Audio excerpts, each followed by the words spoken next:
Welcome to the New Process Podcast. Learn all the tools, methods, and best practices combined with people, emotions, and a human-centric mindset to rethink your process and push it to the next level.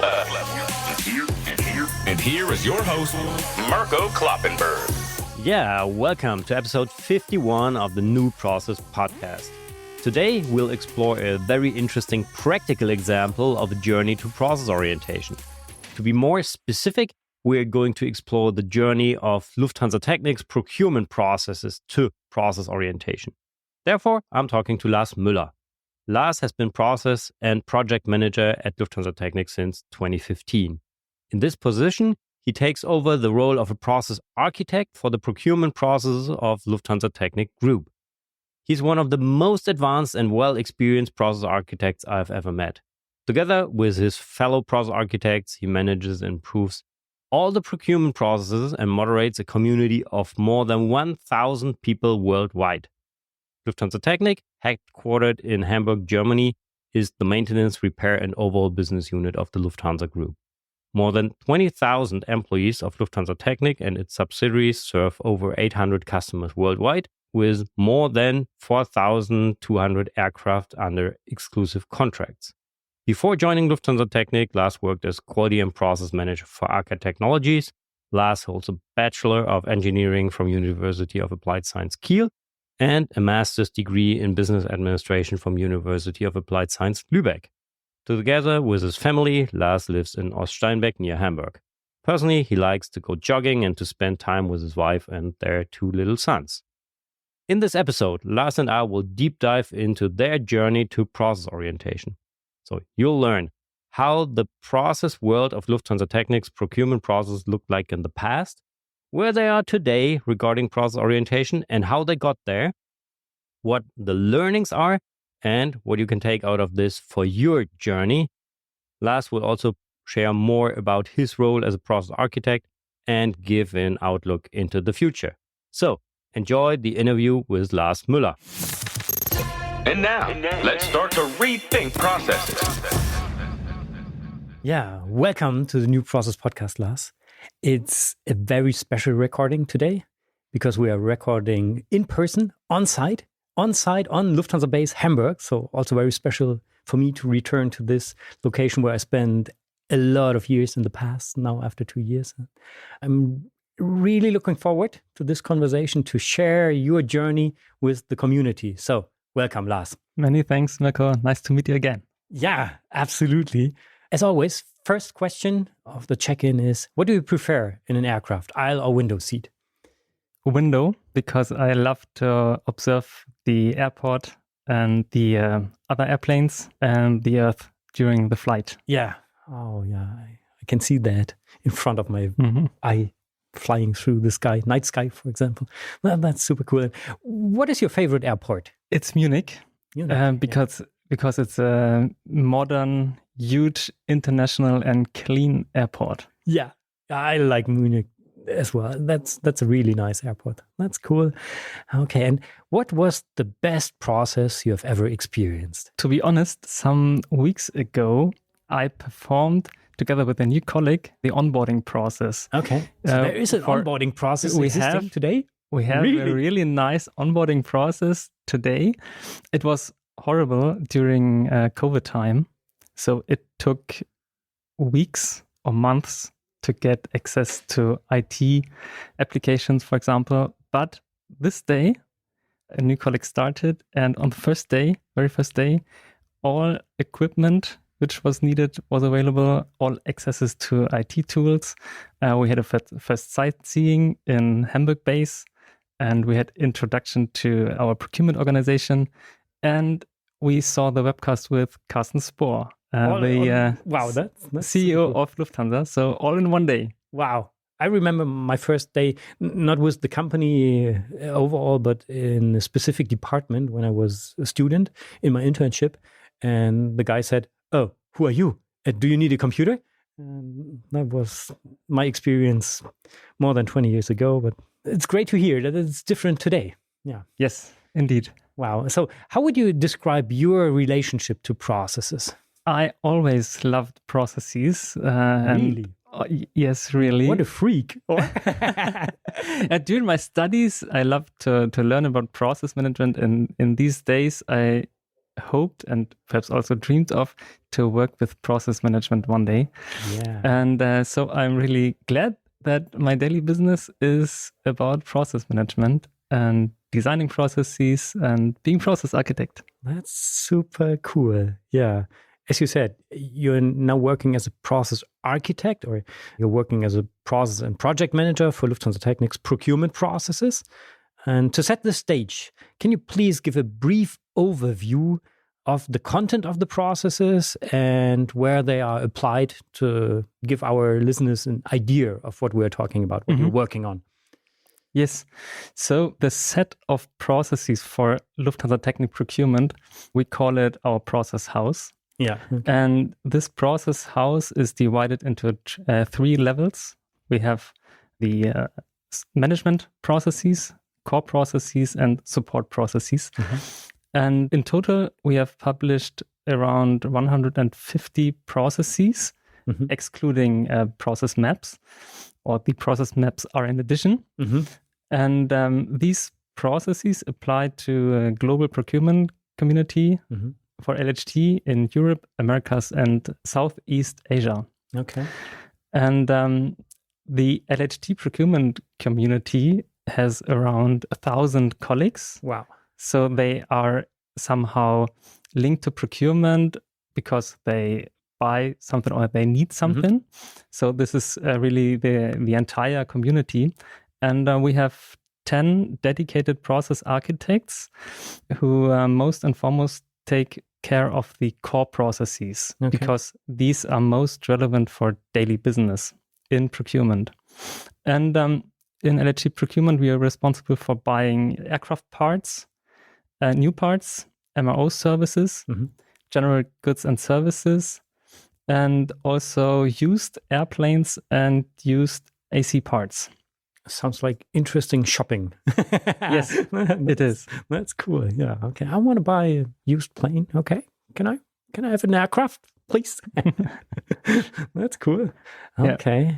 And now you work as a process architect. Can you also explain what this role is really about? I have my own definition, but I'm curious to learn how you define and live this role today. Yes, I just tell from daily business. So the process architect is responsible for designing and optimize the processes.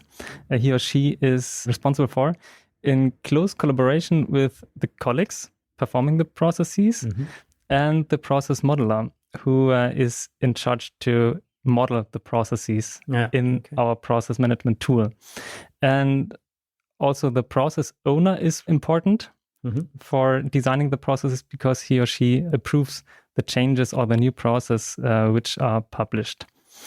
And we in procurement, we defined also the process architect being responsible for the IT tools, which are linked to, which are part of the process, because we are convinced that process and IT needs to go hand in hand. So they really fit together. And of course, we cannot describe every detailed step click by click in our process management tool. So we also have a wiki for more detailed documentation or for tutorials.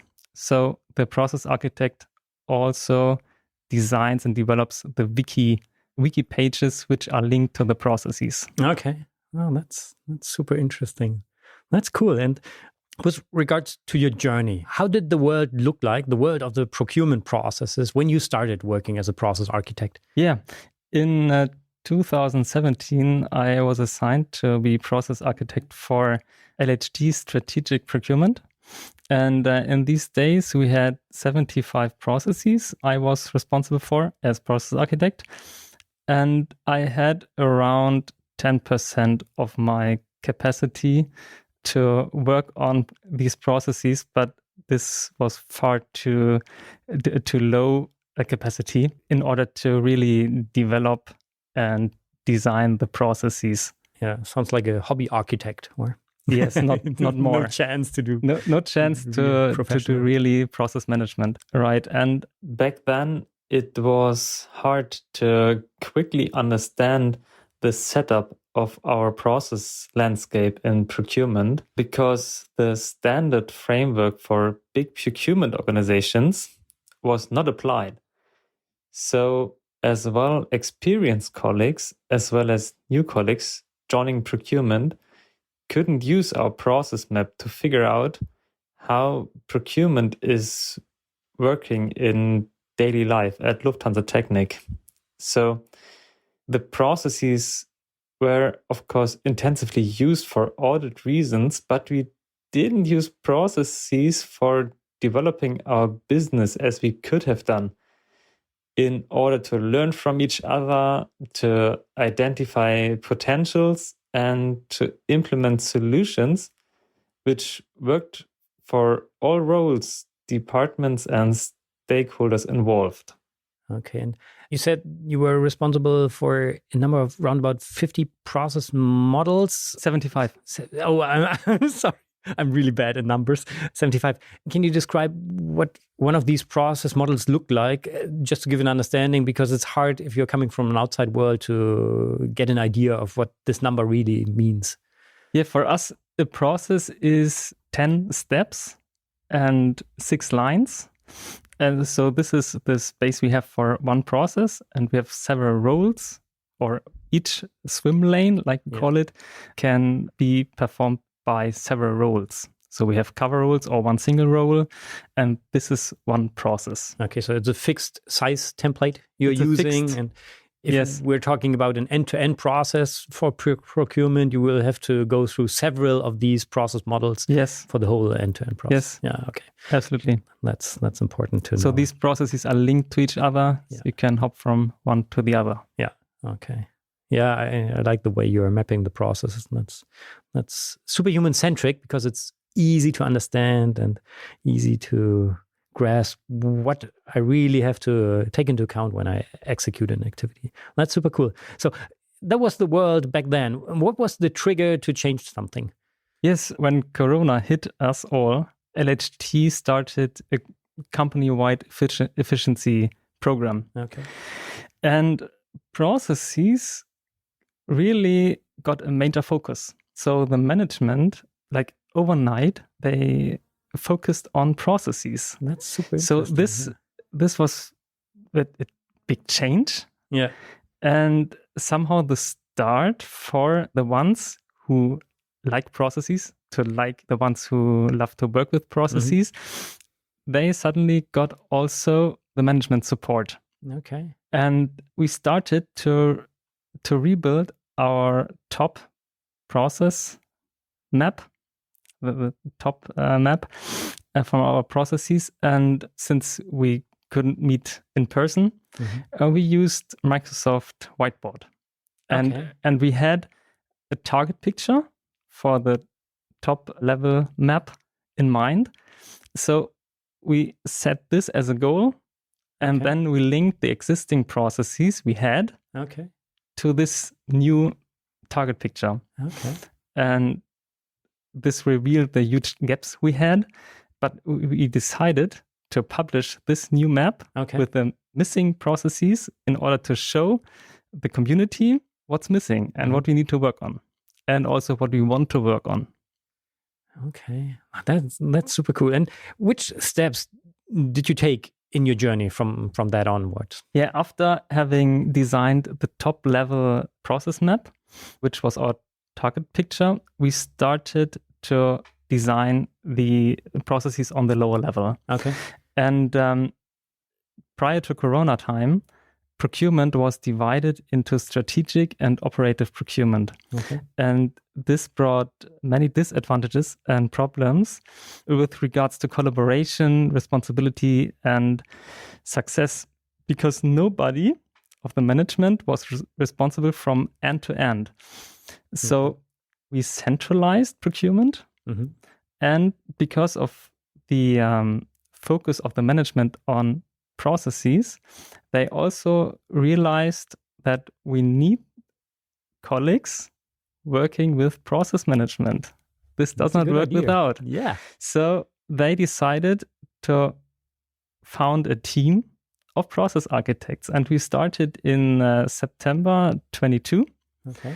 with 5 colleagues being process architects. Today, in April 24, we are already 10 process architects. And this helps the organization to become more and more process oriented. This is not done overnight. I want to be crystal clear on that.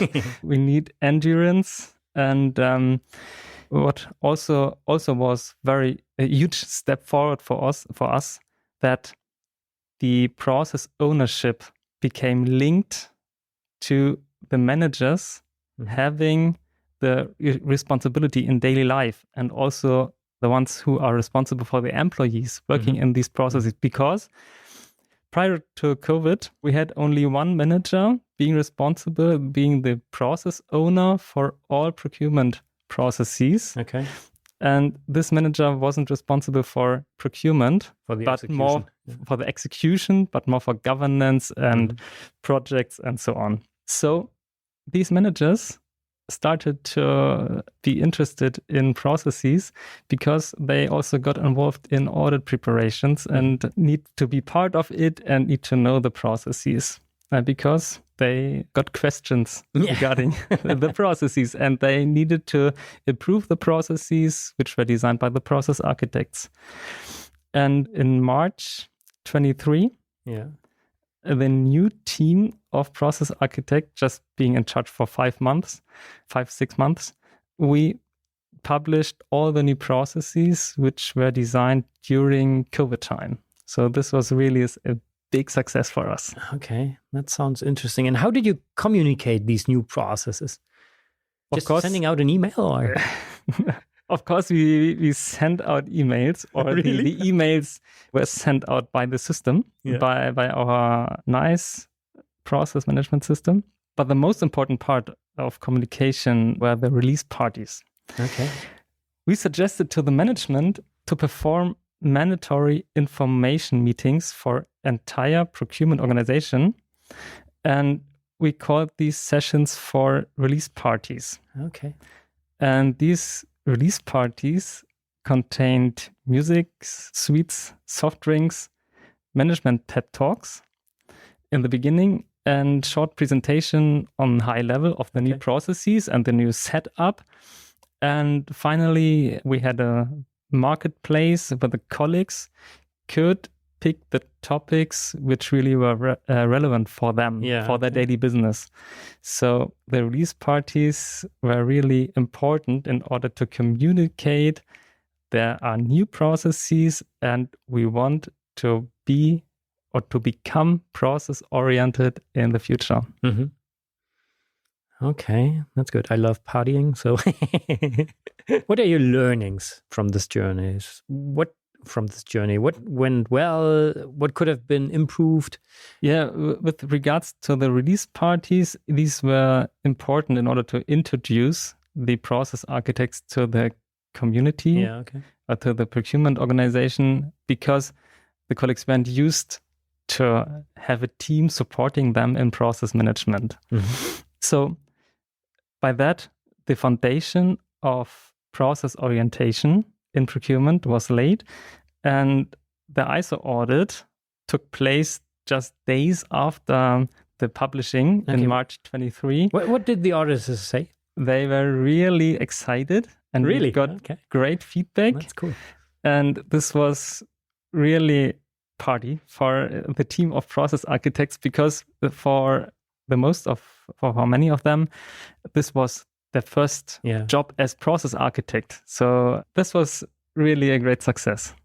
And to start using processes in daily life also supports team spirit, because we better understand the entire process chain from beginning to end and understand who is collaborating with whom and who is contributing with what. So this is really also supporting the team spirit. Okay. And what could have been improved? We should have had the entire international community in mind. We started with Hamburg, and we had release parties also in Sofia, but not in Miami, for example. In that extent that we really conducted release parties. So not to forget about the international organization. Yeah. Okay. This is a learning we had, and it's also important to dare to repeat, because process skills and process orientation, this needs to be trained again and again. Mm-hmm.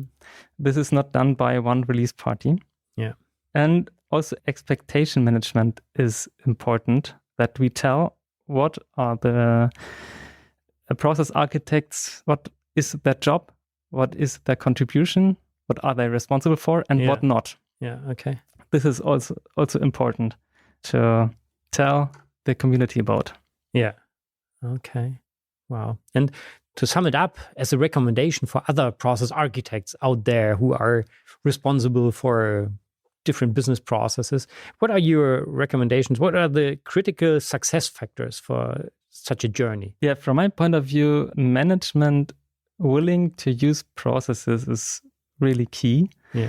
Because if the management is not supporting process orientation, the employees almost have no chance to invest time and also to design and develop and then get processes approved in the end, because the organization is doing what the management wants them to do in the most cases. So this is really important. Management willing to use processes. And we also need capacity in the relevant process management roles. And I think especially about the process architect, the process architects, the process modeler, who is modeling the processes in the process management tool.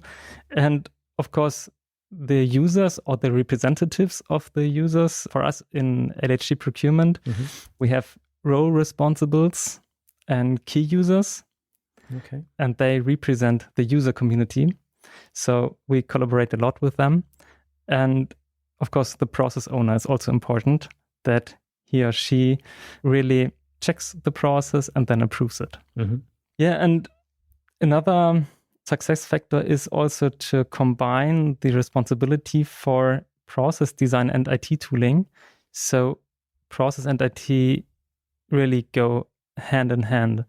I'm glad that we managed this to define the process architect being responsible, being the admin for the IT tools in his or her process, because otherwise we won't manage to really get them connected. Yeah. And we need also endurance because process orientation is not established overnight in any organization. It takes rather years. Yeah, absolutely. And looking into the future, what are the next steps? Yeah, for me, it's working on the further development of the process community by focusing on a high degree of implementation. So it makes no sense to design a new process, publish it in the process management tool, and then waiting for the system to send out the emails. Yeah. I need to do a lot more in order to make sure that the users really get to know the changes or the new processes. For me, I use a lot Teams. So I have a channel for my user community, for the processes I'm responsible for, and I provide open hours. Yeah, and of course, wiki documentation. I share links, and I try to be active and share the information and be engaged. Okay. So did you think about starting a process podcast, procurement process podcast for your community, or? Actually, I thought about that. Okay. I have not started that, but this is definitely the next step. So maybe this is the first episode of the upcoming podcast. Yes. Just a trailer. That's cool. Yeah, okay. Yeah, and then there's a very important tool in my process, which I and my colleagues, we relaunch it because the first launch wasn't that successful. So this is also something I am working with. Okay. That's super interesting. And I still remember when we met for the first time, it was in Lufthansa Seeheim, the Lufthansa Training Center, also the location of the new process conference. You being participant of the new process architect journey. And a lot of things had happened since then. But where do you see the topic of business process management in another 10 years, looking more into the future, not just with regards to your process, maybe also in general? Yeah, recently a new colleague in my team started, and he is expert for process automation. Okay, cool. So he just recently joined, but I'm really looking forward to discover the potential of automation, of process automation, together with him, learn from him, and also find out what is actually possible regarding process automation. And I'm curious what this brings to procurement processes in the future. And also, of course, machine learning. I'm sure that Lufthansa Group will make use of these opportunities also in our process management tool. Yeah, that's super interesting. And this is also one of the topics at the New Process Conference, as you know, deep dive into how Gen AI can help processes. Or actually, when we are publishing this episode, it has been a topic. And I'm super excited to dive deeper into this. And this will be really inspiring. That's super cool. Wow. So applying your overall experience to rethinking processes to get to a more human-centric business process management, for example, what are your top 3 recommendations to get to a more human-centric BPM approach? From my point of view, colleagues really need to identify themselves and their work in the processes. Mm-hmm. So the processes which are designed, they need to reflect their daily business and their contribution to the company's success. Okay. So this is, from my point of view, very important. Okay. Even the purpose, or so why are you doing this? Would you go that far? Is a spooky topic like process purpose something you already thought about? Or is it more technical? How do we contribute to the strategy? I think this is the next step. And I'm glad that to reach the step of, or the level of, every colleague in procurement knows in which processes he or she works and what is her contribution. Yeah, okay. And then the next level would be what you described. We need first to do the first step and then we go to the next. Okay. Yeah, but I really like that. And also I'm looking forward to learn how to do this. And I think processes need also be easy to understand. So the process modeling should be intuitive and the words need to be easy to understand, not just for experts. And short sentences and active language, that helps a lot. Yeah, linked to respective IT tools and documents and wiki pages at the right step when it's needed. This is also important from my point of view. And I already mentioned it, as process architect, I think it's very important to have a strong implementation power, not stop when the process is published and the system mail is sent out, but then really make sure that the content and the new way of working or new requirements really is known by the user. Yeah, this is what I think is important. Okay. That's super interesting. And just to wrap it up, what is your key message to our listeners to rethink processes? Yeah, I think it's helpful to think a bit self-critical about the own power of implementation. So I would suggest to rate my success in process management by checking if the processes really are used and helpful in daily life for my process community. And what we already talked about, make sure that process and IT go hand in hand because they cannot be separated in our today's world, business world. I have a bonus question, which we haven't talked about before. I'm curious if you're going to answer this, but I just learned there was an audit a few weeks ago. What did the auditors say with regards to processes, to your procurement processes? Were they happy or? They were happy. That's what I heard. Yeah, okay. And I felt very safe in this audit because we really had process management power in the entire audit set. Yeah. So we had all the process architects involved. The process architects were responsible for preparing the audit sessions, and they engaged their users in order to take part in the audit, prepare it. And it was somehow fun to prepare the audit because we knew that our processes are well designed, our user community knows the processes, and so we are prepared. No reason to fear about the date of the audit. That's super so cool. This was really fun, and having the capacity, it was almost relaxing compared to previous audits. To take part in these audit sessions. So I really enjoyed it. To be honest. That's what I thought, and that's what I heard, and completely different compared to nearly 10 years ago. Yes. Even this feeling now, that's so cool. That's good to hear.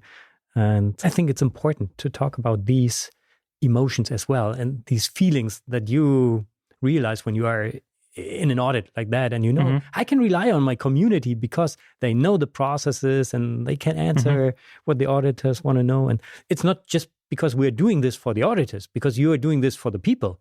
You're doing this to give them something which they can use to do their daily business. And then they are also able to answer questions asked by auditors easily without preparing just for the audit. That's super important. And it's really fun also, it was fun to prepare the audit because the colleagues really were engaged they checked the process in detail. They opened the activities, checked the documents, and they found some potential for optimization, which we also use. And this was really in detail, right? It was not the process in itself which was wrong, but we prepared and they were engaged. So this was really good. That's super cool. And where can our listeners, they say, or I'm also one being audited from time to time, or I would like to change my process world into a direction I just heard about, how can they reach out to you? How can they learn more about what you are doing? I would suggest to contact me via New Process Pro. Oh, that's a good idea. Community. Or via email or LinkedIn. So I'm happy to share more and to exchange. That's super cool. Thanks for the offer, and thanks for mentioning New Process Pro as the community for BPM enthusiasts like you and me in this case. And that's awesome. So before we leave the aircraft today, which topic, or method, tool, or expert would you recommend to us as the New Process community to take a closer look at, to get new ideas to rethink processes? I think right away about ProX, our process management tool at Lufthansa. I really love that tool. I think, I believe, and I'm convinced of that this tool really helps and support the process management and holistic process management. So I invite you to have a look on it and contact me. That's a good idea. So the call is up for the ProX guys to be a guest on the New Process podcast. That's cool. Great. We'll do so. So before we leave the aircraft, is there anything else you would like to share with our listeners? Process management is not an end itself, but we should always aim for the benefit for the users of the processes, and also try to tell them about the benefits and try to get them engaged in process management. Yeah, that's super important. Thank you for these. Not final words, because now we have the final question. How would you describe this flight experience in just 3 words? To me, it was reflecting, inspiring, and also motivating. That's good. Yeah. Thank you, Lars, for all these impressions. For me, it was just a little throwback and an update, because I have known the world as you described it before, and I was part of the journey until COVID hit us. And that was super exciting to be here again and to record this podcast in person. So thank you very much for being my guest today, or for having us as your guest today here on Lufthansa Base. And I'm really looking forward to what is coming up. So thank you very much. Have a great day. Bye-bye. Thank you very much, Nico. Let's recap today's new process inspiration. Wow, what an outstanding journey. Lars is truly one of the most experienced process architects I've ever met. And he and his fellow process architects are doing a fantastic job to push their processes ahead. Content-wise, I'm curious to learn more about what they are going to do with process automation and AI in the future. And in regard to getting people excited about processes and enabling the procurement community for their process, I'm curious to see the next steps as well. So if you are a member of LHT's procurement community and you have been listening to this podcast episode, I'm sure that Lars would be extremely happy if you send him a short email with your feedback. And maybe in the future, there will be a Lufthansa Technik procurement podcast that gives you more insights into the development of your processes. We'll see. I know that Lars and his fellow process architects are super motivated to push even further. If you are not a member of Lars' community, but you would like to reach out to Lars to learn more, just go to New Process Pro and connect with Lars. To access New Process Pro, you can sign up for free by heading to newprocesslab.com/pro. In the next episode, we're going to explore another method, and I will try to find out how to apply this to processes. So stay curious. But for now, thank you very much for listening. Have a fantastic day. Bye-bye and auf Wiedersehen. You've been listening to the New Process Podcast. Make sure to subscribe so you don't miss the next episode for more tools, methods, and best practices to rethink your process and push it to the next level. Thank you for listening.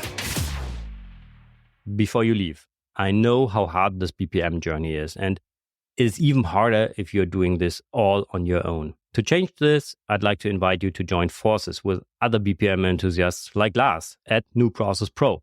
New Process Pro is my online community for people like you and me.